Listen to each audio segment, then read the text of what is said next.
Hello and welcome to The Menu, Monocle Radio's food and drink programme. I'm your host, Chiara Rimella.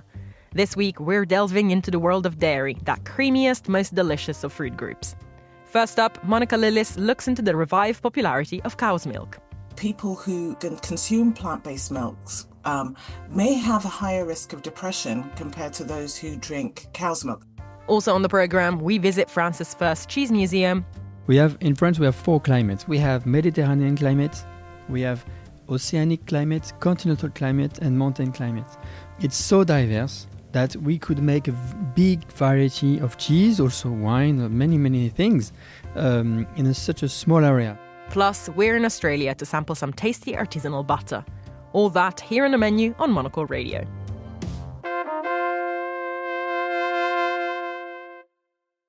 In the last decade or so, new milk alternatives have come onto the market, transforming almonds, soy or oats into delicious creamy drinks. For years, it looked like these options were set to dethrone the so-called normal milk from the role it had played in our coffees, cereal bowls and baked goods for decades. And yet, in cafes and grocery shops around the world, it seems that a revival of the traditional stuff is underway.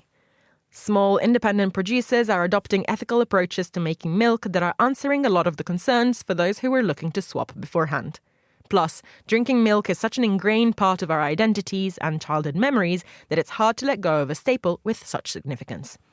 Here, this programme's producer, Monica Lillis, tells us more.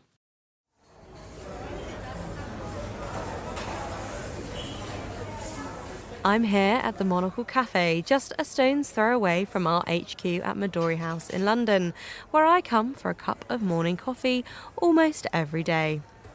When it comes to orders, the baristas here have probably heard it all, from copious oat flat whites ordered by our writers to almond lattes and soy cortados. Getting the milk you want has never been easier.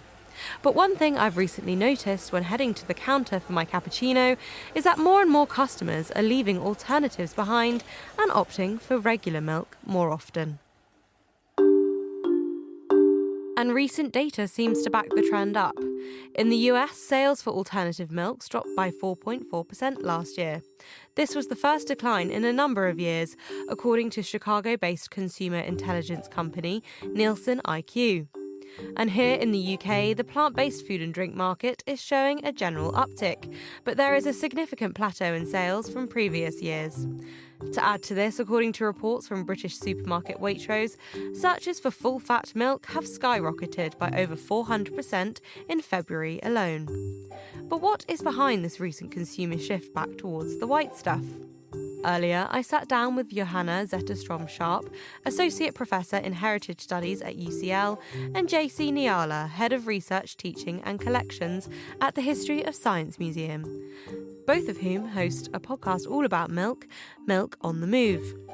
I started by asking JC what she thought about this.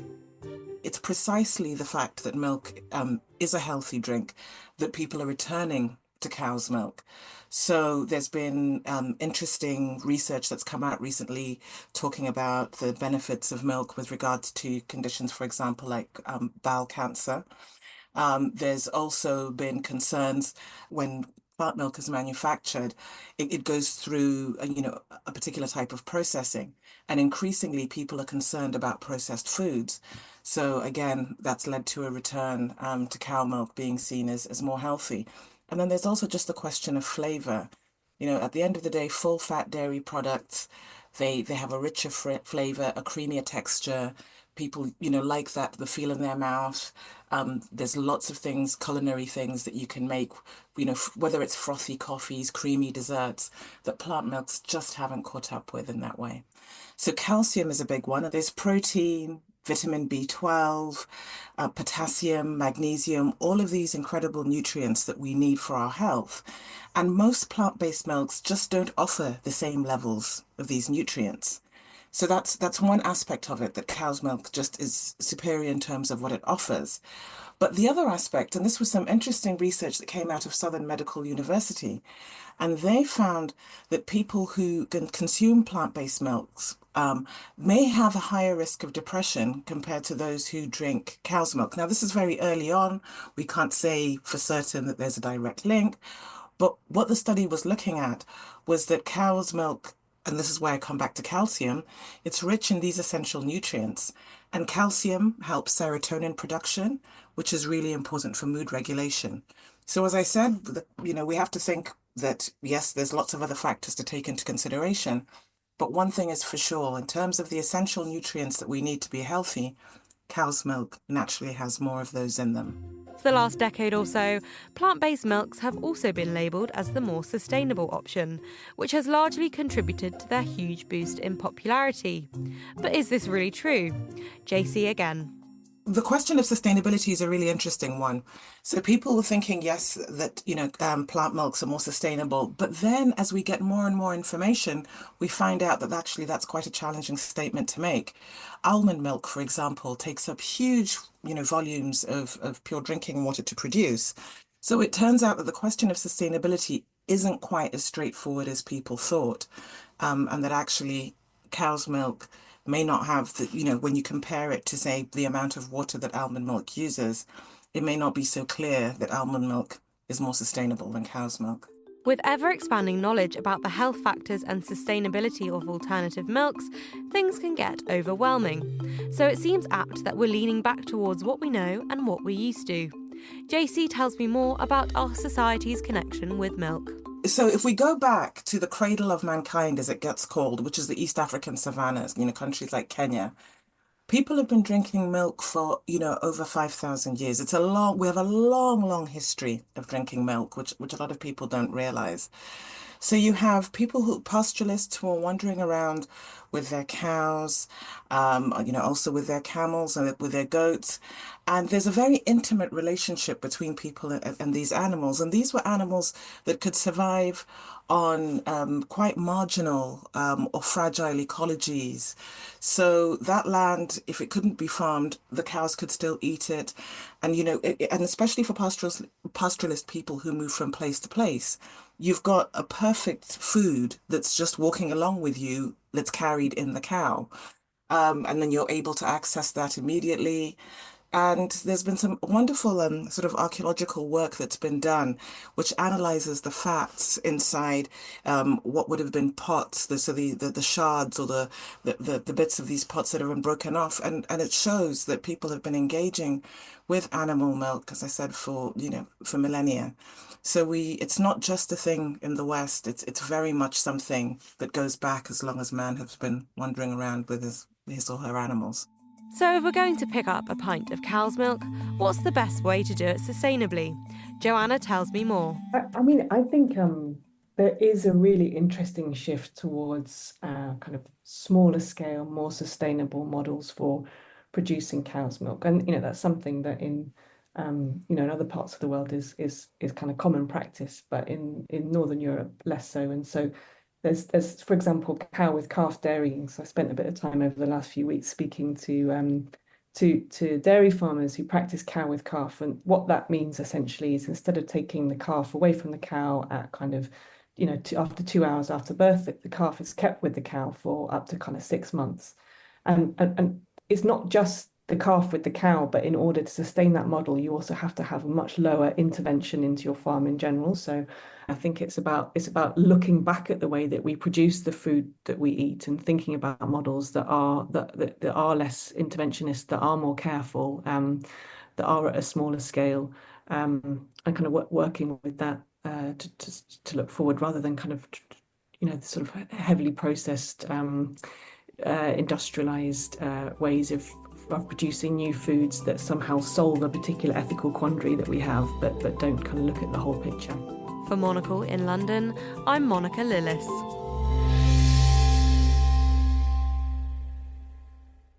Thanks, Monica. This is the menu.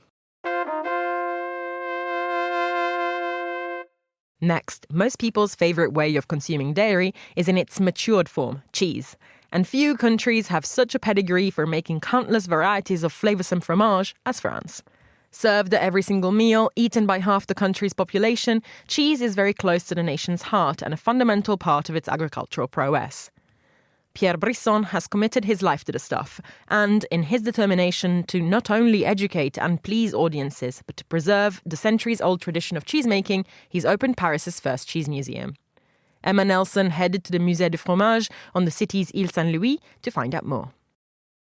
Le fromage, ça sent bon la France. J'adore le fromage. J'ai toujours aimé ça. Bien sûr, j'aime le fromage. When France's President Charles de Gaulle asked how can you govern a country that has 258 varieties of cheese, he got one thing right and one thing wrong. Attempting to corral the French is not straightforward. It's broken more than one of de Gaulle's successors. But what he underestimated was the breathtaking number of varieties of cheese that France produces. Numbers range from 1,000 to 1,600. Nobody really knows. But there's one man determined to help us learn more about all of it. I grew up in this family love for cheese, and one day I really decided that it would not be just a hobby. This would be my life. Pierre Brisson loves cheese. Every ounce of his being seems to ooze passion for this, the most French of foods. And it goes back a long way. While most children are turning their noses up at most foods, Pierre was relishing the weekly trip to the cheese shop. Since I'm 6 years old, this is my passion. All my families are winemakers, actually, in the south of Burgundy. And that was my first craft. I grew up in this family love for cheese. And one day I really decided that it would not be just a hobby. This would be my life. I started by teaching cheese to people. I also did a cheese making school. Astonishingly, despite an abundance of cheese shops and at least 2 museums dedicated to wine, there was no museum in Paris dedicated to cheese. And where are we right now? We are in the Ile Saint-Louis, which had a name before. It was named the Cow Island. And we are actually just at the entrance of the cheese museum. Why was it called the Cow Island? Because there was cows in the island.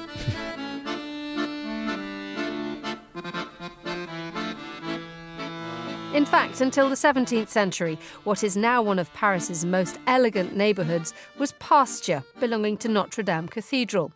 So it's a perfect spot to build a museum that reminds us of our links to the land. Alors we are entering the first part where we are welcome first by on the roof. You see Marguerite, Capucine and Seguin. That's a picture of the cow, the goat and the sheep on the ceiling. And they are looking at us like if we are in an aquarium. And they are thinking, what are they doing in our world? We're very much in the natural world here. It's pretty hands-on. It's cool, it's dark, it's damp and mouldy in a good way. And if you had the slightest question about cheese, I guarantee you'll find the answer here. We show the know-how of cheese making. So we explain how you turn milk into curd, how you form the curd in molds, how you make the different cheese making techniques, what are the main steps. If you start just with milk, if you vary the different steps and the different parameters of cheese making, you can make a big diversity of cheese. So we make people realize that there is a long tradition of know-how behind that. We explain also the details with the bacteria, the type of milk, the milk animal, which animal milk you can make cheese with, because you can't use any type of milk, and we explain why. We also are making cheese in front of people. So we have a small dairy, and every day during the week, we are making cheese in front of people, so people could see the cheese making live, and that's why we say it's a musée vivant of fromage. Que ce fromage maintenant mondialement connu est né, fabriqué par une méthode spéciale connue des moines. So, how do you make cheese? So inside the milk you have a lot of water, you have a lot of bacteria, you have billions of bacteria, and bacteria are like a big family. The bacteria, to develop, they will eat the lactose, which is the sugar of the milk. So when they eat lactose, they develop the acidity. And they want to develop always more than the other. So the cheesemaker will have to drive the competition between bacteria. And to turn milk into curd, you have to put the rennet. The rennet is a cocktail of digestive enzymes. So the milk is curdling, so it turns like a jelly, like a sponge, okay, and hold the water inside. Once you've done that, you will have to cut the curd, so you force the separation between the solid and the liquid, between the curd and the whey. And then take the curd with a cheesecloth or with a ladle, whatever, and then you put it in a mold, so you make the form to the cheese. Cheese is arguably one of the happiest accidents on Earth. How did we discover rennet? Because rennet is the enzyme from a calf's stomach. I mean, that's a pretty unusual source. Because you said that cheese dates back thousands of years. Right. It dates back to the Neolithic, so it's a long time. And at this time, people would use the skin of the animal to make a cloth. They would use also the flesh to eat the meat. They would use the bones to make tools, and they also realized that they could take the stomachs to carry liquids. And one day they realized that if you had milk in one particular one, which is from the young cow, the milk would not be liquid anymore, but the milk would be solid. And then we have cheese. Nous, on nourrit nos vaches avec des betteraves, des carottes, de l'avoine aplatie, de l'orge aplatie, des choses naturelles. They have 6 cheesemakers here. There's a gentleman in white rubber boots. He's called Hercules. You can see the cheese, you can smell the cheese that I have made here. And it's really a little cheese factory inside the museum.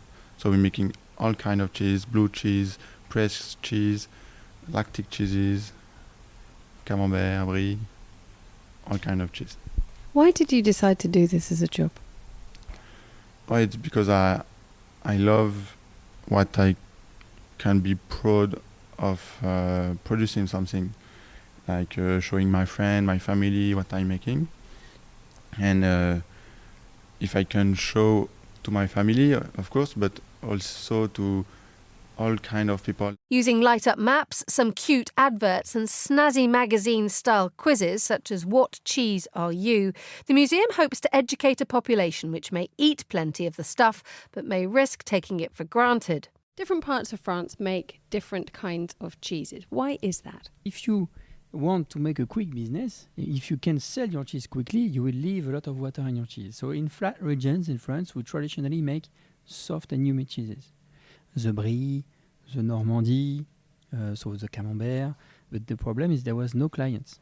So they had, in the history, to find a way to preserve the cheese long enough that the cheese could reach the customer. We wanted to show people the diversity of the region of France. We would also put the cheese in France we have 4 climates. We have Mediterranean climate, we have oceanic climate, continental climate, and mountain climate.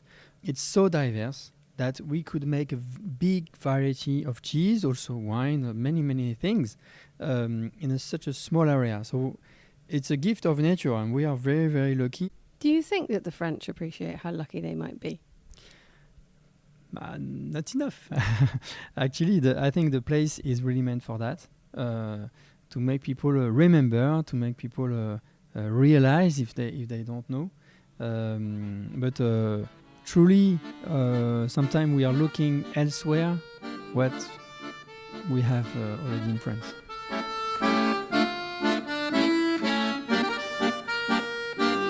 There is a longer strategy here. We hear plenty about France's commitment to savoir-faire and to traditional skills and transmission. But in 5 years, half of the farmers will have reached retirement age in this country. Agriculture now only makes up 1.5% of employment in France. And ask a child where cheese comes from, and they're more likely to reply, the supermarket. So this place aims to inspire as well as make you hungry. We wanted to have a place where people could leave the museum thinking, what a great job, what a great know-how, maybe I should do it my life. It's no coincidence that you get free entry to this museum if you're a farmer or an agriculture student. Just by walking through this place, there's hope that items so humble, such as milk, bacteria and rennet, can literally become the stuff of our dreams. For Monocle in Paris, I'm Emma Nelson. Thank you, Emma. This is the menu. Now it's time for the week's top food and drink headlines. Here is Monocle's Francesca Gilks. US President Donald Trump took to social media on Thursday to threaten a 200% tariff on wine and champagne from France and other EU countries.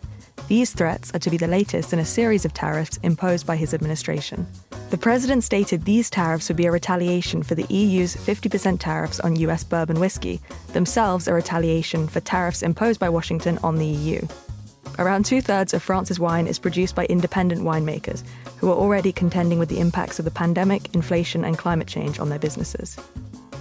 Air Canada has teamed up with a Michelin star chef to develop a multi-course menu of Japanese haute cuisine known as kaiseki.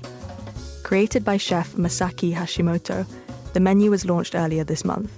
It will be available to passengers on the route between Japan and Canada and is set to help the airline capitalise on booming travel to the East Asian nation. The British Pie Awards have awarded the top accolade of Pie of Pies to a kebab variety made by Boghall Butchers in West Lothian in Scotland. The renowned competition saw the unique pie beat over 900 entries from across the UK, including Caribbean-style turkey and vegetarian butternut and Malabar flavours. The champions will be invited to Japan to showcase their creation as part of the British Food Week in October at the Hankyu department store in Osaka. Those are the week's food and drink headlines. Now back to Chiara. Thanks, Francesca. You're listening to The Menu.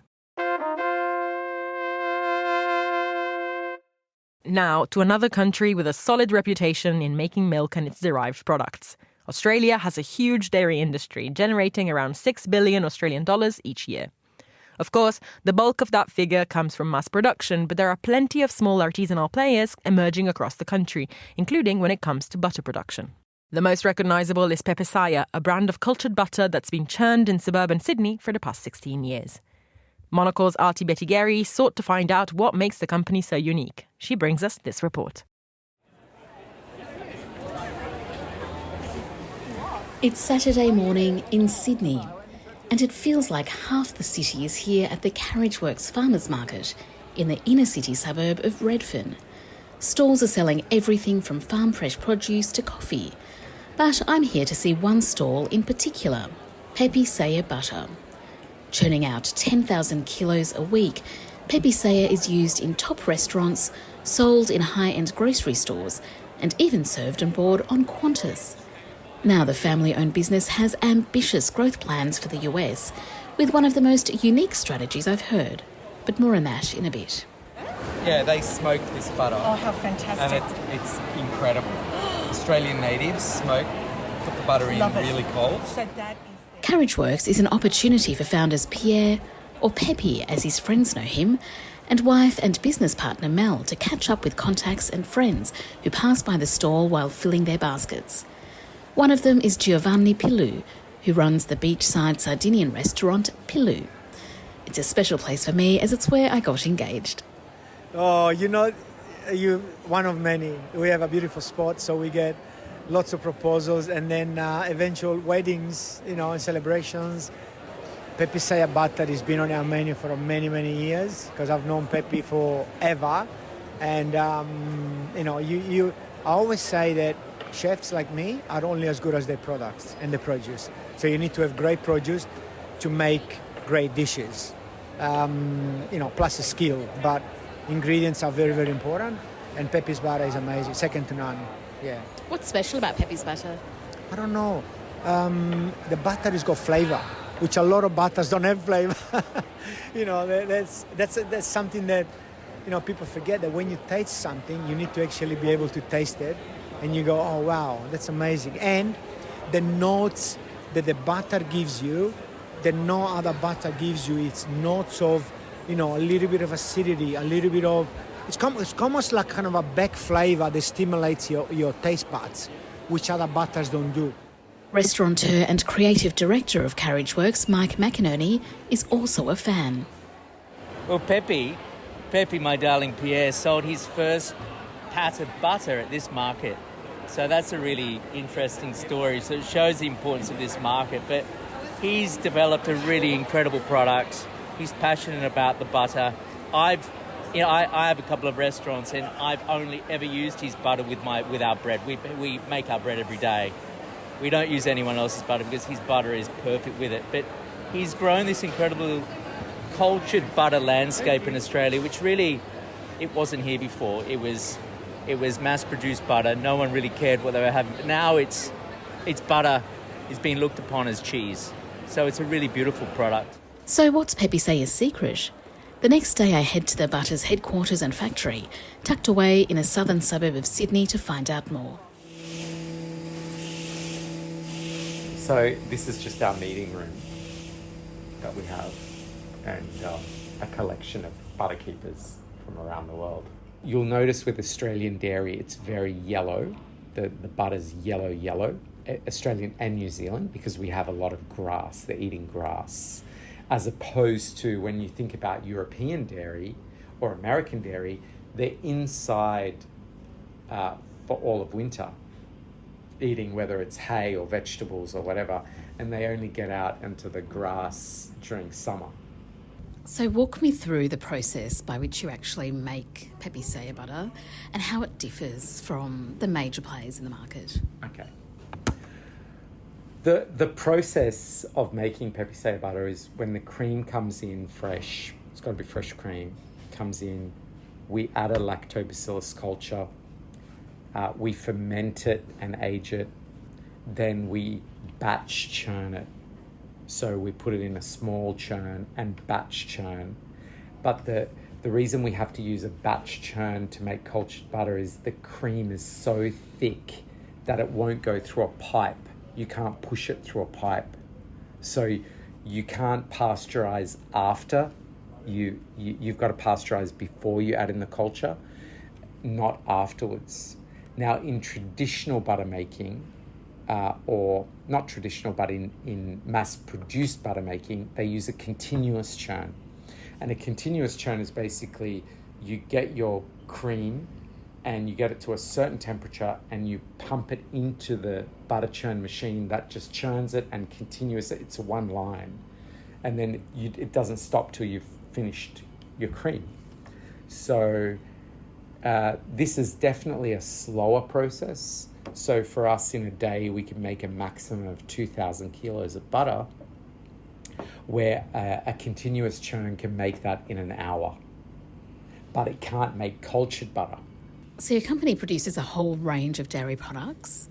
How did Pepe Saya evolve from just butter?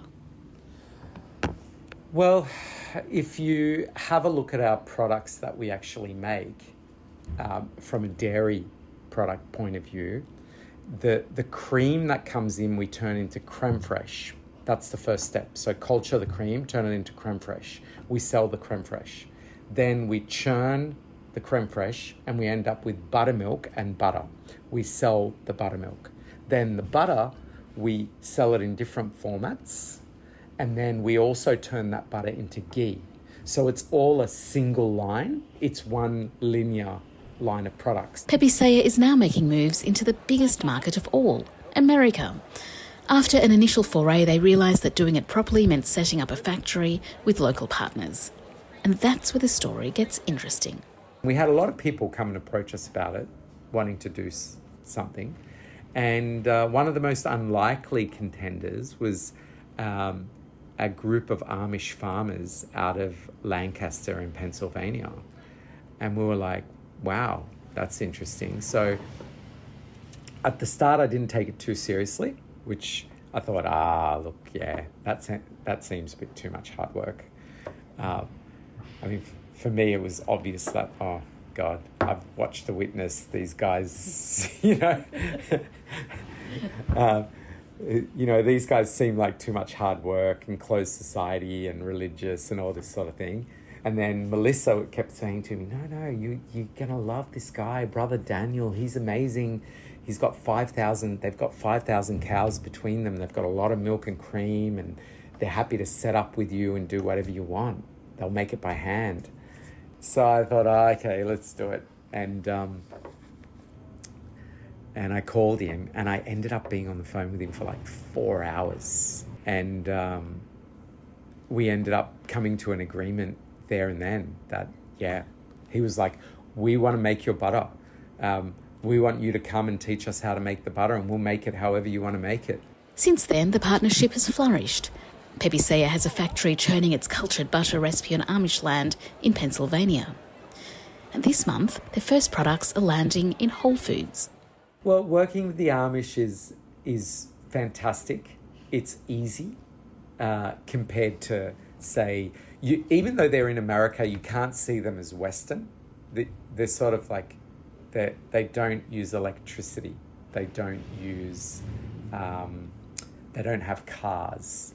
How do they operate the machinery with that? Well, they're not on the grid. Yeah, so they're off grid, and everything has to be self-sustaining. They're only getting cars or trains or buses if they have to. Like, there has to be an extreme reason that they have to do that. The factory runs off a generator, diesel, they're allowed to use, but it's not on grid, and only while they're there working. And the fridge comes on and off as it goes to a certain temperature. So the factory itself, or the creamery, is on farm, on an Amish farm. It's lanterns that we work with, lights. We don't have electricity working, so it's fascinating. They're very fond. Yeah, they're very fond of working with their hands. The kids, like I was in the dairy, and kids as young as 2 were in there, helping milk the cows. Like the 2-year-old was putting the iodine on the teats of the cow. That was their job. How do you communicate with them? It's quite interesting. Some of them, how that they have phone and fax machines, but it's not in the house. It's in like an outside little cabin. So what'll happen is I'll send an email, and it goes to their email address, but it goes to a place in town, like a Western office in town, and then that Western office will print that out and fax it to them. And then when you receive the email back, I receive an email back, it's my original email that has been scribbled on and then faxed somehow, and then I get it. And it's really remarkable. I think Melissa was right from the start. Like, look, let's go with these guys. Thank you, Aarti. And that's all for this edition of The Menu. Remember that we are back with a new episode again on Friday at 2000 London time. That's at midday in San Francisco. Also, don't forget to tune into our spin-off show Food Neighborhoods for a tour of some of the world's tastiest destinations. I am Chiara Rimella. This programme was produced by Monica Lillis, and our sound engineer was Flynn Simons. Thanks for listening, and until next week.